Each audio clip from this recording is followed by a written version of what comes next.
christiangeekcentral.com.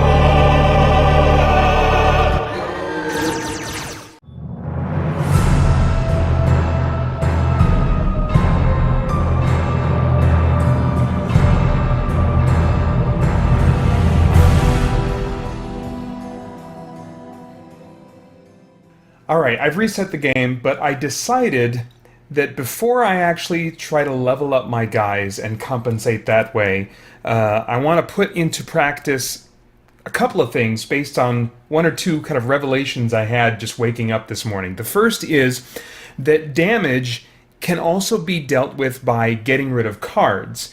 And I think I have more options available to me to restore cards to my hand than I do to actually heal damage on my my hit point tracker. So I think I'm going to try this dungeon again, and this time favor discarding cards to get rid of damage rather and avoid moving that tracker as much as possible, much more than I did last time. The other thing that I kind of realized is the definition of hand. I kept thinking, because you have these two cards that I choose every turn to use on that turn, I was mistakenly thinking of those as my hand, but really I'm just revealing these cards, and as far as the game rules are concerned, all the cards that I take with me into the dungeon are part of my hand, which means that when Whisper, my scoundrel, died last time because I thought, oh, she doesn't have any cards in her hand that I can discard, she actually did have cards in her hand that I could have discarded at that time, and I just didn't realize that about the rules. So obviously I'm super learning as I go here, so please bear with me. Alright, so with that in mind, I'm going to give this dungeon another shot. And one more rule that I didn't realize is that although you need to choose the top of one card and the bottom of another card to use as your abilities during the turn, if you want, you can use your bottom half ability before your top half ability, which is really important because I was having trouble figuring out, well, how can I move before I attack? Because I thought I had to do the top half ability first before the bottom half ability, but you can actually do them in any order, so that was just another mistake on my part that really hurt my options last time. So maybe all those things combined will allow me to survive this time? I don't know, we'll see. Alright, so Whisper is using this card, Smoke Bomb, that has 12 initiative as her leading card. For the bandit guards, they are getting a 15 initiative this round, and then at the end here is Shadra with her Fireworks, 69. Okay, so we're starting with Whisper. Here she goes. First I'm going to use, actually, this card, the bottom half of this card, not for its specific ability, but just for the default, not the default, but the generic 2 movement that I can optionally use the bottom half of any card for. So I'm going to move her forward 2, 1, 2, position her just where I did last time. So I'm going to try and, because I think the last time I thought I was doing okay. I'm going to try that strategy again. So then this gets discarded, and then at that point I'm going to use Venom Shiv. Yeah, baby. And I'm going to shove that sucker as deep as I can into the elite bandit guard. This nasty looking guy right here. Really hoping that I can take him out quickly. And that may be helped by the fact that this attack has poison on it, which means that it's going to put a poison token on him and make him more susceptible to damage in the future. So, whew, here we go. The thing that sucks here is that with the guard card that I drew, all the bandits have a shield of 1, which means the damage is going to be reduced by 1 that I do. And then their attacks are gaining the poison trait this round, so, she could be in some serious, serious trouble here. So we'll see. Actually, you know what? Should I maybe attack? The other guys have... gosh, he only does 1 extra point of damage. Maybe I should try and, as quickly as possible, take out that other bandit guard that's a regular. Yeah, I think I'm going to try and do that. So, my move still stands, but I am instead going to attack... Oh, but then I won't put the poison on the elite like I really want to help whittle him down. All right, I've got to just reduce the number of attackers as quickly as possible. So I'm going to go ahead and use this on the Bandit Guard number 1 here. So that's an attack of 3. Let's draw my modifier, see what happens. Boom! Okay, no modification, which I am just fine with.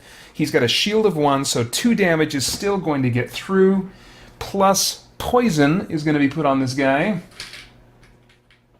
So let's see here. He's number 1. And he is poisoned. Yippee skippy. Alright. I also get 1 point of experience here. Let's see here. I gotta make that... Oh yeah, make a note here. Alright, so that's it for her turn. Alright, with the initiative of 15, the Bandit Guards are up next. Let's see here. We're gonna start with number 1. He's already in position. She's the closest enemy, so he's automatically going to be attacking her. He's got an attack strength of 2, but against her because... Oh no, she's not poisoned yet. Okay. So he's got an attack strength of 2. Let's draw the modifier. -1, so he's only going to do 1 point of damage. I will go ahead and take that 1 point of damage. Ooh, I do want to be careful though. Okay, so... And he does put poison on her. So now, all future attacks against her, for as long as she is poisoned, are going to get an extra attack damage incoming on her. So let's see here. We've got this guy. He's going to move in here. 1, 2. He's got a movement of 2, so he can make that. And he's going to make his 2 attack power attack with a modifier of -1 again. Oh, crap. Yeah, oh no, but this will be 2 points of damage now because of the poison. So this time I will ditch a card, I think. I'm going to ditch Thief's Knack. There are no traps I need to disarm right now. And that attack is nice, but I have some other attacking options. So I'm going to lose this card. I put it in my Lost section next to my character play area.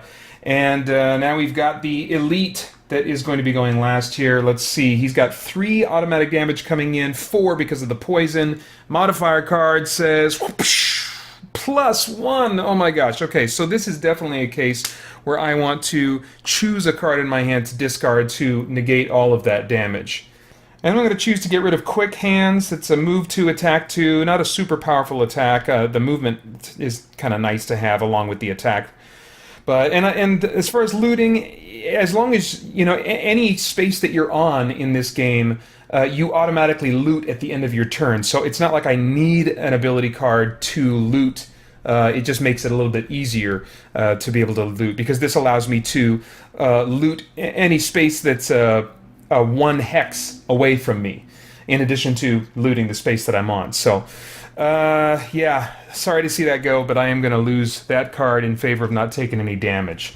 Alright, I may regret putting Shadra into the thick of combat a little bit, but I do want to move her 1 step forward, so I'm going to use Ride the Wind, which is going to cause, and it gives me a move of 8 with the jump ability. And let's see here. I could put her, like, way the crap over here, and she would still have the range needed to use the ability I want to use. But oddly enough, I think I want to take a little bit of pressure off of Whisper, and so I'm going to move her right here, knowing that the bandits are going to, at least this one, will take advantage of attacking her on the next turn. And I think that's fine for now. We'll see how it works out for me. Okay, so that's her movement. So I'll go ahead. Oh, and that also brings the wind element into the environment. So I move this token over here. There's this little kind of tracker here where elements can either be inert, waning, or strong. And whenever a card like this has one of those elemental symbols, that means that you are kind of bringing that element into the environment, which can potentially be used by various characters' abilities to activate a more powerful version of that ability if there's an element in play in the environment. Okay, so that's that. She discards that. Now I'm going to use Fire Orbs, which has an attack strength of 3, a range of 3, and I can target 3 enemies that are within range. One of the odd things about this game that I'm not sure how I'm going to feel about it is that the only thing that blocks line of sight is walls. As far as I can tell in the rules, you can actually fire through other figures that are on the board, friendly or enemy. So I'm not sure how I feel about that, but maybe I'll decide that I like it. But that's certainly going to be factored in right now. I'm going to gain 1 experience for each targeted enemy. I'm targeting all 3 of these guys because they're all within range. 1, 2, 3. And then, so yeah, let me just go ahead and deal with that first. Another thing I like about this game is even when you completely fail a scenario, any experience or loot that you gained during that failed attempt is retained. And so you can at least kind of grind your way ultimately through, even if you're failing again and again and again and again, you're going to be a little bit you're going to have a little more experience every time, and so theoretically you could be building your guys up so that they can be ready to finally get through the dungeon. All right, so I added my experience points and targeting all 3 of these guys. Attack of 3. All right, so and I'm putting the fire element into play as I cast this spell. So let's launch these frickin' fire orbs at these guys. I draw a different modifier card for each target. So we're going to start with this bandit right here, who's going to have 4 damage coming at him because he's poisoned. So here we go. Oh, and a +1. Nice. So that's 5 damage hitting this guy. He does have shield because of this ability card that's active for the bandits this round. So that's going to reduce the damage down to 4. But I think that's still going to take him out. 4 + 2. Yeah, he is out of the picture. Boom! Yeah!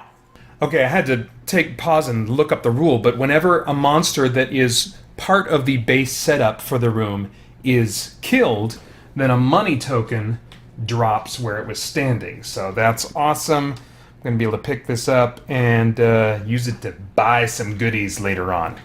Alright, so now I'm moving on. Next I'm going to damage this elite guy if I hopefully can. This modifier card will do what? +1 again. So this guy wasn't poisoned, so it's going to be 4 damage coming his way, which is reduced to 3 by his shield, but hey, I'll still take it. That's 3 points of damage. Did I draw that from the right deck? Crap. Yes, I did. Okay, so 3 points of damage on this elite punk. He's got 9 body points. That's, let's see, his number is 6. I gotta put that over here. It's going to take a while to kill him. Alright, last fire orb hitting this regular bandit guard. 0 modification. Alright, well that's still 2 damage that he is going to be hit with, and his number is 4, so I'll put that on tracker number 4. And this completes the round. Alright, so for this round, Whisper's leading card has an initiative of 9. Shadra's leading card has an initiative of 20, and at the end, the bandits have an initiative of 25. So Whisper's going to take her turn first. Alright, she's going to start by using the bottom half of Trickster's Reversal, which says the next time you suffer damage this round, suffer no damage instead. So that's an active effect. I'm going to put that out there. And then for the second half of her turn, going to use the top half of this card, Heal 3 on self. Actually, this will have no effect other than removing the poison token, which I'm very happy to get rid of, because that makes her not as susceptible to damage as she was with that dumb poison token on there. So, and then that gets discarded, so that is the end of her turn. And then we move over to Shadra. Alright, now let's see here. I'm going to have her first move by using the bottom half of this card, just the basic 2 movement for this one, because I don't want to lose this card, I just want to discard it. So I'm going to put that in my discard pile and move her 1, 2 spaces right here. And then I'm going to use Impaling Eruption, which I used last time. I don't think it was as effective as I think it's going to be this time. So this is 3 attack damage coming at these guards. I've got a range of 4 on this. Both of them are going to be targeted because I'm targeting this one, who is 1, 2, 3, 4 spaces away, and then also it says additionally target all enemies on the path to the primary target, and I gain 1 experience for each enemy targeted. So let me get that experience right now. And then the earth element is also brought into play, and I believe these guys should have been moved down. I forgot to move them down. during the cleanup last time. I think that's when that's supposed to happen. And now we're going to do the damage checks here. So, starting with Mr. Bandit number 4. Let's see what my modifier is on this 3 damage coming his way. Let's see here. Oh, but he has the Strengthen token. That's right. Forgot to mention that. They have move -1 this turn, attack +0. They also have Strengthen, which means that they gain advantage on their... I think it's just on their attacks, actually. So this actually won't... yeah, this doesn't affect any incoming damage to him. So, okay, so we got 3 damage coming his way. Let's see what the modifier says. No modifier on that, and there's no shield on him this time, so he's going to take that full 3 points of damage, and that is going to take him out. Yeah! Boom! Freaking impaling eruption, baby. Alright, and then we put a little money token in his place, and now let's see if I can impalingly erupt on this elite guy. Oh no, -2 on my modifier there, so only 1 damage. That freaking sucks, dude. Alright, so that's going to be 1 point of damage added to Mr. Elite Boy. Okay. Alright, so now this Elite Bandit is going to be attacking Whisper. He's strengthened, so he has advantage on his attack. However, she is going to use her leather armor, which says when attacked, the attacker gains disadvantage on the attack, and in this game, if you have advantage versus disadvantage, they just cancel each other out. So that's what's going to happen there. So he's just stuck with whatever he draws on his modifier. So attack of 3 coming her way. Let's see what happens. Okay, so no modifier on that. It's just going to be a straight up 3 damage that she has to deal with. Ouch! Ugh. Alright, I know I said this wasn't going to be the way I was going to go, but I'm just seeing how I can get some of my discarded cards back, which includes one of her healing abilities. So if I can get that back in my hand after doing a rest, which I think I can, then I can afford to take the 3 hits now, assuming we can get rid of this elite guy. I think I can take the risk. So I'm going to have her go ahead and lose 1, 2, 3 hit points, bringing her down to 4. And that ends the Elite Bandit Guard's turn and ends the round as a whole. So then these elements all drop down to there, and a new round begins. Alright, new round. Shadra's going first with an initiative of 7. Whisper's going second with an initiative of 36. And the Elite Bandit is going to go last with an initiative of 50. Alright, so starting with Shadra first, she is going to move into position using the bottom half of this, of Reviving Ether. I'm going to have her go 1, 2, 3, which means at the end of her turn she's going to be able to claim that coin. That'll be nice. And then she's going to attack using Mana Bolt. And Mana Bolt allows her to take advantage of any element that is currently in the environment, and the Earth element is currently in the environment, so that's going to bump this up to an attack value of 3. I don't need the range, because, oh crap, wait a second, I think I might have disadvantage if I make a ranged attack from this close. Let me check the rules. You know what, I do gain disadvantage on this. I'm not going to go back, though, because this, if I miss this, it's only... if I get her in position adjacent to this guy, then that will enable Whisper to have a significant bonus to her attack. So I'm going to go ahead and take the gamble here. Yeah, let's see here. Let's go ahead and draw then and see what happens. 3 damage coming his way with disadvantage. So we draw 1.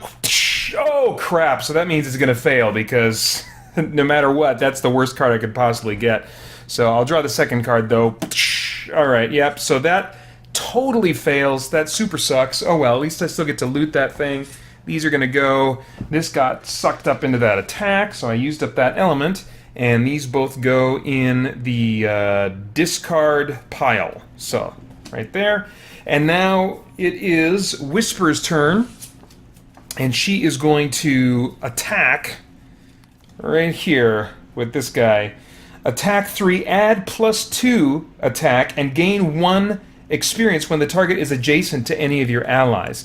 Oh, and that reminds me, I did get an experience on that last one. with Shadra. Alright, I'll have to fix that later. And then Whisper is going to attack. Now she gets an experience. Let me add that. Okay, so she's got now 5 attack damage coming into this elite bandit because he is adjacent to one of my allies. So let's see how this works out. 0 modifier, so that's great. So 5 damage coming his way. He's already got 4 on him, so boom, mother trucker! I singled him out! And he is down. Nice. Alright, so there are no bandits to take their turn, so that is the end of the round.